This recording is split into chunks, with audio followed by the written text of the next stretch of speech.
მოგესალმებით, ჩემი სახელია ნათია. დღეს ჩვენ ვისაუბრებთ ბედის მატრიცაზე. გაჩვენებთ თუ როგორ უნდა გამოვთვალოთ ის ძირითადი ენერგიები, რა ენერგიებითაც ვართ დაბადებული.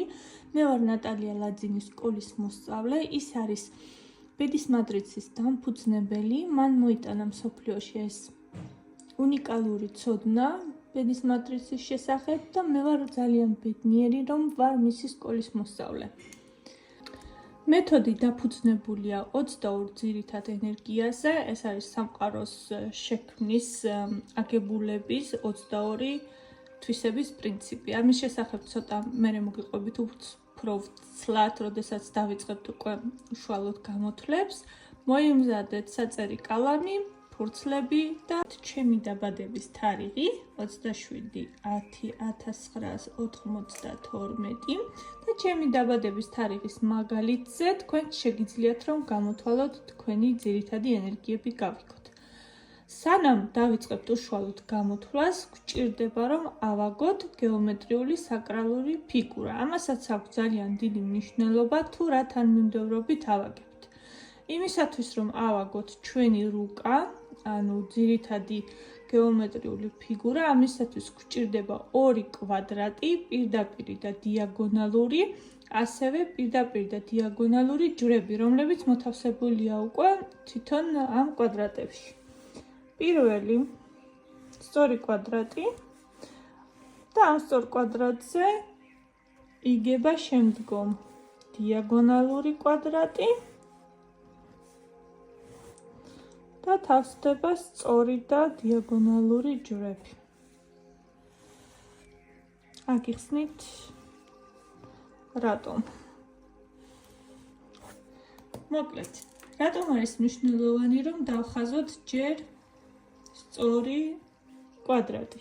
იმიტომ რომ ჩვენ როდესაც ვიბადებით, მოვდივართ ოჯახში და ძირითადი ჩვენი ფუნდამენტი არის ჩვენი წინაპრები, ჩვენი ოჯახის.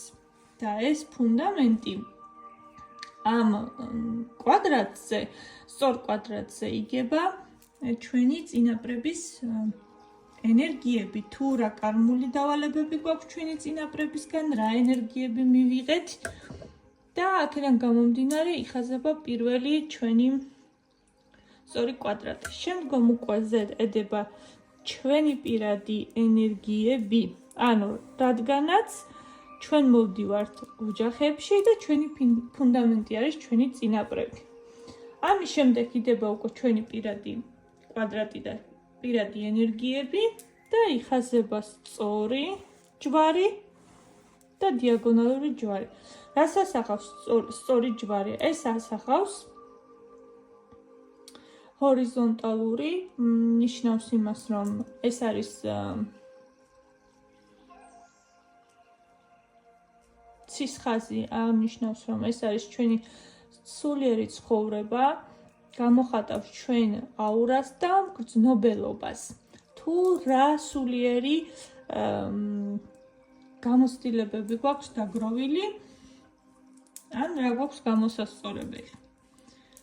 მიწის ხაზი აღნიშნავს, რა თქმა უნდა, მიწიურ სამყაროს, მატერიალურ სამყაროს, იმას, რაც ჩვენ შეგვიძლია ჩვენს გარშემო შევქმნათ, ჩვენ ჯანმრთელობა, მდგომარეობა, ყველაფერი, რასაც მატერიალური სამყარო მოიცავს.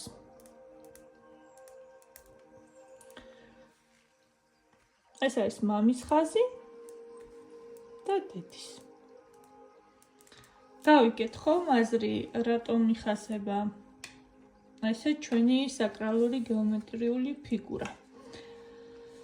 და კიდევ აუცილებელია ის ცოდნა იცოდეთ, რომ 50% შევდგებით ჩვენი წინაპრების კარმისგან და 50% შევდგებით ჩვენი. ამიტომაც არის 2 ძირითადი კვადრატი მოცემული ჩვენს მატრიცაში, მატრიცის რუკაში, ბედის რუკაში. ამ მეთოდში გვაქვს 22 კოდი. ესენი არის 22 ენერგია, როგორც მათ მეთოდში უწოდებთ.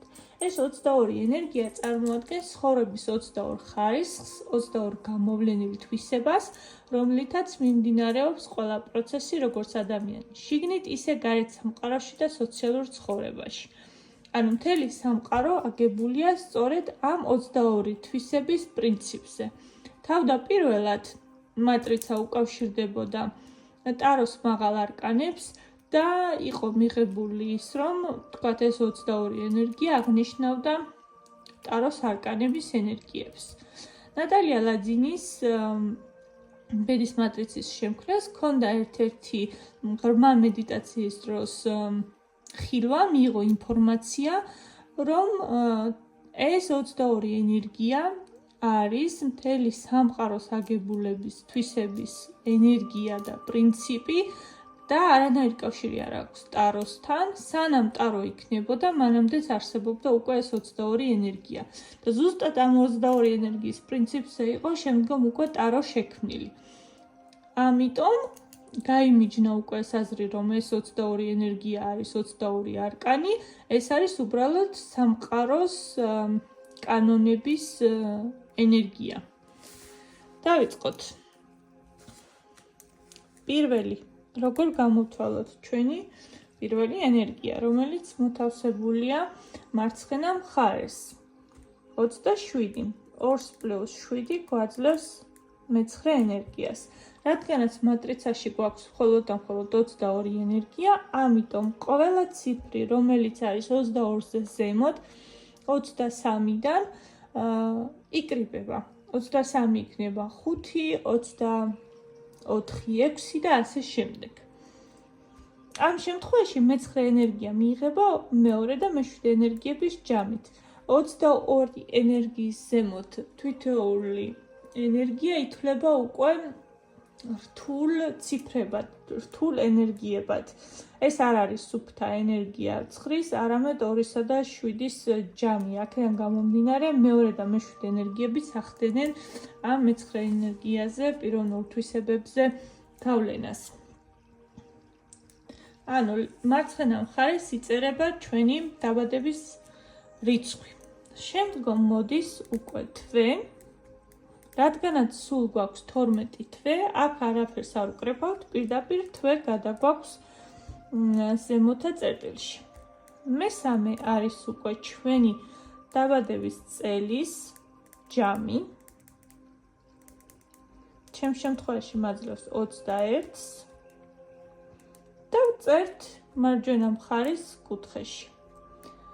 მეოთხე, სულ ბოლო ენერგია, რაც მიიღება აქ ბოლო კუთხის, ეს არის ჩვენი დაბადების რიცხვის თვის და წელის ჯამი. ჩემ შემთხვევაში 9 + 10 + 21, აქ იქნება 40. რადგანაც 40-ს ვერ დავწერთ, 4 + 0 იქნება 4. მეხუთე ეტაპი, რომ გავიგოთ ჩვენი ძალა. ეს არის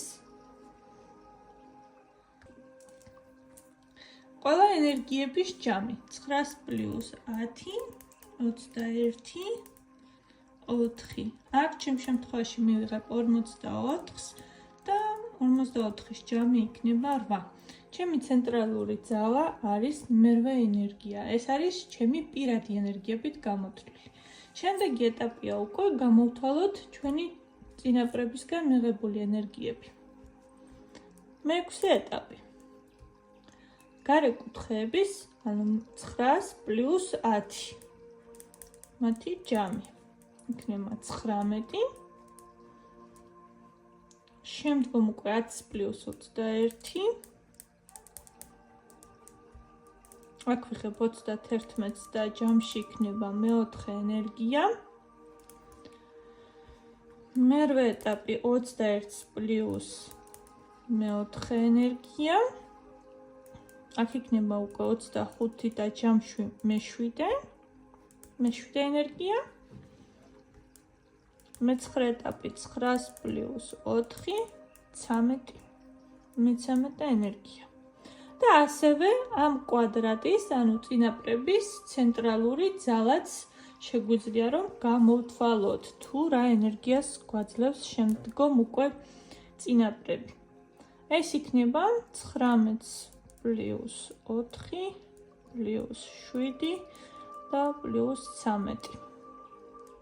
აქ ჯამში გამოდის მე-7 ენერგია ჩემთან.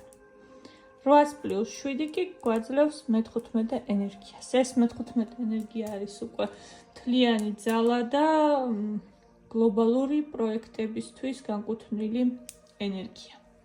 დღესთვის სულ ეს იყო. ვფიქრობ, საკმაოდ საინტერესო ინფორმაცია მოგაწოდეთ. დიდი მადლობა, რომ უყურეთ ბოლომდე. იმედი მაქვს, რომ საინტერესო იყო თქვენთვის და როგორც უკვე დაგვიყვირდით, შემდეგ ვიდეოებს აუცილებლად ჩავწერ თითოეული ენერგიის მოკლე მიმოხილვას და ასევე აგიხსნის თუ რას ნიშნავს თითოეული ენერგიის პოზიციები.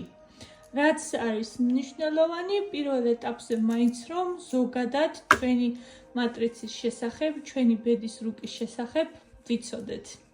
დიდი მადლობა, ყველაფერს საუკეთესოს გისურვებთ. Ფალი გფარავდეთ, მადლობთ რომ ჩემთან იყავით. ნახვამდის.